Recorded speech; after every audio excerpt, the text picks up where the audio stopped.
Koordinator Masyarakat Anti Korupsi Indonesia atau MAKI, Boyamin Saiman menilai KPK harus tegas dalam menindak tersangka yang memberikan alasan sakit saat hendak menjalani pemeriksaan.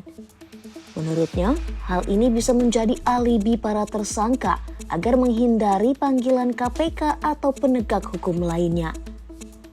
Untuk itu, Boyamin meminta KPK untuk segera mengirimkan dokter tim independen dari ID untuk memastikan kesehatan Gubernur Papua, Lukas NMB.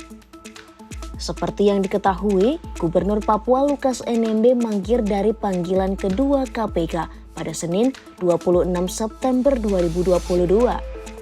Sementara, pengacara Lukas, Stefanus Roy Rening mendatangi KPK pada Senin kemarin.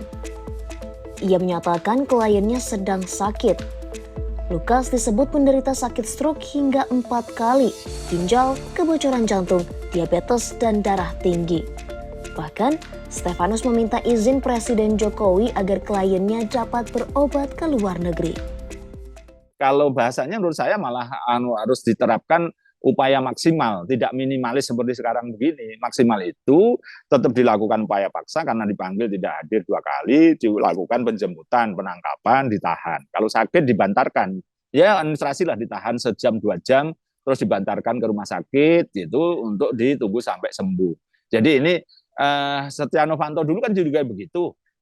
Terus Aziz Samsudin katanya dulu sakit COVID, tidak mau datang, terus didatangi, dites ternyata negatif COVID-nya, terus kemudian dibawa ke kantor, dijemput paksa, terus ditahan. Jadi nanti alasan sakit ini kalau tidak tegas ya lama-lama akan dipakai sebagai alibi atau menghindari untuk memenuhi panggilan KPK atau penegak hukum yang lainnya. Sebelumnya Lukas NMB menjadi sorotan usai dirinya menjadi tersangka kasus dugaan gratifikasi 1 miliar rupiah terkait proyek di Pemprov Papua. Bahkan, Menko Polhukam Mahfud MD menyebut ada beberapa kasus lainnya yang kini masih didalami.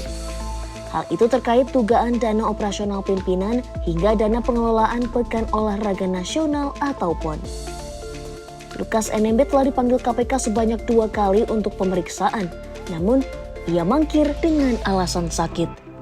Panggilan pertama dilayangkan KPK untuk Lukas pada Senin 12 September 2022 lalu.